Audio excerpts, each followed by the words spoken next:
शहर के जाने माने रईस हीराचंद और उनकी पत्नी सुजाता की चमचमाती महंगी कार बंगाल की एक पुरानी बस्ती की सुनसान गली में एक बेरौनक से पुराने मकान के बाहर आकर रुकती है। सुजाता, ये तुम मुझे किस जगह लेकर आई हो? ये तो कोई गरीबों की बस्ती लगती है। यहाँ ऐसा क्या है? हीराचंद के कुछ भी समझ में नहीं आ रहा था कि सुजाता उसे ऐसी अजीब सी जगह क्यों लाई है, जिस मकान में दिन में भी अंधेरा दिख रहा था और धुआं उठ रहा था। आप मेरे साथ अंदर चलिए, सब समझ जाएंगे। यहाँ हमारी हर समस्या का समाधान मिलेगा। सुजाता और हीराचंद आशंकित कदमों से उस मकान में दाखिल होते हैं। तभी उन्हें किसी महिला की बाहरी आवाज सुनाई पड़ती है। चले आओ, चले आओ। हीराचंद ने देखा कि उस मकान के अंदर अंधेरा था। अचानक हीराचंद की निगाह एक कमरे की ओर पड़ी, जिसके अंदर हल्की हल्की सी रोशनी आ रही थी और उस कमरे के अंदर से धुआं उठ रहा था। शायद उस कमरे के अंदर आग जल रही थी। ये किसकी आवाज है? यहाँ इतना अंधेरा क्यों है और ये धुआं कैसे उठ रहा है? मेरा तो यहाँ दम घुट रहा है। सुजाता और हीराचंद धीरे धीरे कदमों से उस कमरे के अंदर चले गए। अंदर वाले कमरे में बिखरे बाल वाली एक खूबसूरत सी बूढ़ी औरत सामने जल रही आग में एक मुर्गी की गर्दन काटकर उसका खून गिरा रही थी और मुर्गी का शरीर छटपटा रहा था। ये देखकर सुजाता को उबकाई आने लगी। हीराचंद ने सुजाता की ओर देखकर कहा, तुम ही मुझे यहाँ लेकर आई हो और खुद ही घबरा रही हो। कौन है ये भयानक सी शक्ल वाली औरत और हम यहाँ क्यों आए हैं? अचानक उस औरत ने एक झटके में मुर्गे की गर्दन धड़ से अलग कर दी। ये देखकर सुजाता के मुंह से चीख निकल गई और सेठ हीराचंद भी सहम गया। वो बहुत डरावना नजारा था। ये अघोरा ताई हैं। ये हमें अपनी काली तंत्र विद्या से संतान सुख प्रदान कर सकती हैं। इसलिए मैं आपको यहाँ लेकर आई हूँ। कैसी बात करती हो? जहाँ बड़े से बड़े डॉक्टर सफल नहीं हुए, वहाँ ये मामूली औरत क्या कर लेगी? हीराचंद की बात सुनकर अघोरी ताई ने गुस्से से हीराचंद की ओर देखकर कहा, नादान हीराचंद, काली विद्या में इतनी शक्ति है कि मरे को भी जिंदा कर दे। संतान पैदा कराना कौन सा मुश्किल है? तुम्हें मेरा नाम कैसे पता?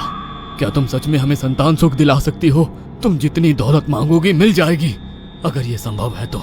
संतान का नाम सुनते ही हीराचंद की आंखों में चमक आ गई। वह संतान के लिए कुछ भी कर सकता था। तुम लोगों को मुझे एक नवजात शिशु लाकर देना होगा। मैं उस शिशु की बलि चढ़ा दूंगी और फिर वही शिशु तुम्हारे घर में फिर से जन्म लेगा। नवजात शिशु की बलि का नाम सुनते ही सुजाता और हरिचंद डर के मारे सिहर गए, पर उनकी आंखों में उनकी संतान का सपना ज्यादा बड़ा था। वो सब करने को तैयार थे। अघोरा ताई, आप जैसा कहेंगे हम वैसा करेंगे। बस हमें संतान सुख दिला दो। बिना वारिस के हमारी दौलत किस काम की?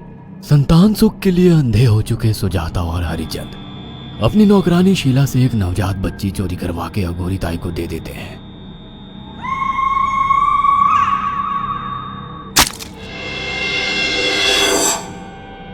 उस शिशु की बलि से सुजाता गर्भवती हो जाती है। देखा आपने अघोरा की तंत्र शक्ति? मुझे उस पर पूरा भरोसा था। चलो चलकर उन्हें धन्यवाद कहते हैं। हीराचंद और सुजाता अघोरा ताई के पास पहुंचते हैं। वो दोनों बहुत खुश थे और अघोरा पर उन्हें अंधविश्वास हो गया था। अघोरा ताई, आप महान तंत्रिका है। आपने वो चमत्कार कर दिखाया जो बड़े बड़े डॉक्टर नहीं कर सके। ये काली विद्या है बेटा। अगर तुम दोनों चाहो तो मैं इस विद्या से तुम दोनों को हमेशा के लिए जवान बना सकती हूँ।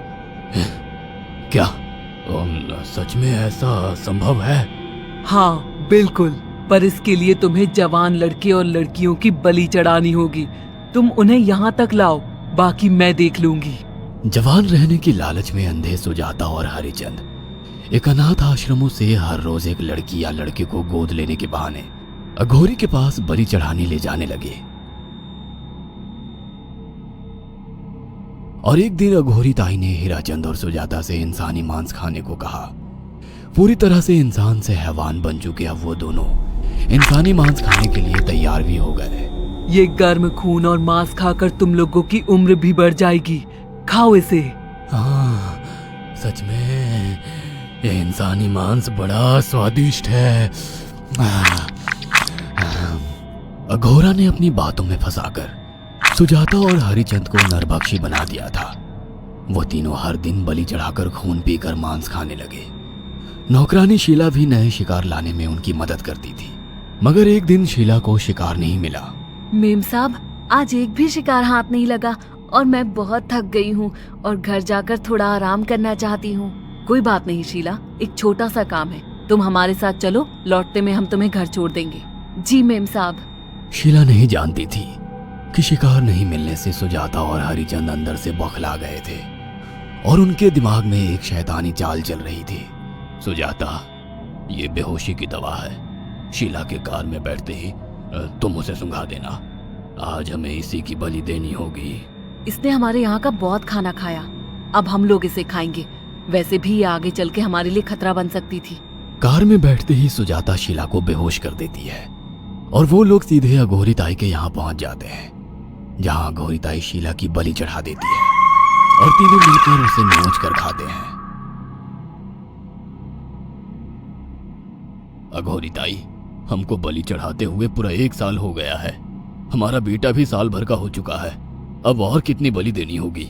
बस एक आखिरी क्रिया और बची है, उसके बाद तुम दोनों हमेशा के लिए जवान हो जाओगे। कैसी क्रिया अघोरा ताई? 3 दिन बाद सूर्य ग्रहण है। हमें पास के घने जंगल में एक विशेष क्रिया करनी होगी। उसके बाद तुम लोग कभी बूढ़े नहीं होगे। कितना अच्छा होगा, हम हमेशा जवान रहेंगे और सालों साल तक अपनी दौलत से ऐश करेंगे। हाँ, सच कहा। अघोरा ताई ने हमारे हर सपने पूरे कर दिए। 3 दिन बाद बंगाल के बियाबान जंगल में कोहरे और ओस से भीगे पेड़ों के बीच एक घने बरगद की बेलों पर कटे इंसानी सिर लटक रहे थे, जिसमें से खून टपक रहा था। काले जादू का सामान भी रखा था। कितनी भयानक जगह है ये, हर तरफ कटे हुए सर लटक रहे हैं। थोड़ी देर में सब समझ जाओगे। बैठ जाओ और मेरे साथ ये मंत्र दोहराओ। ओ, अघोरा, ये किन लोगों की कटी हुई गर्दनें हैं? आप यहाँ क्या करने वाली हो? हीराचंद की बात सुनकर अघोरा जोर जोर से हंसने लगी और उसने एक शैतानी हंसी हंसते हुए हीराचंद की ओर देखकर कहा, तुम जैसे ही लोगों ने अपनी इच्छाओं को पूरा करने के लिए इन लोगों की बलि चढ़वाई है और फायदा उठाया है। अब तुम दोनों आंखें बंद करके यहाँ बैठ जाओ और मेरे साथ मंत्रों को दोहराते जाओ।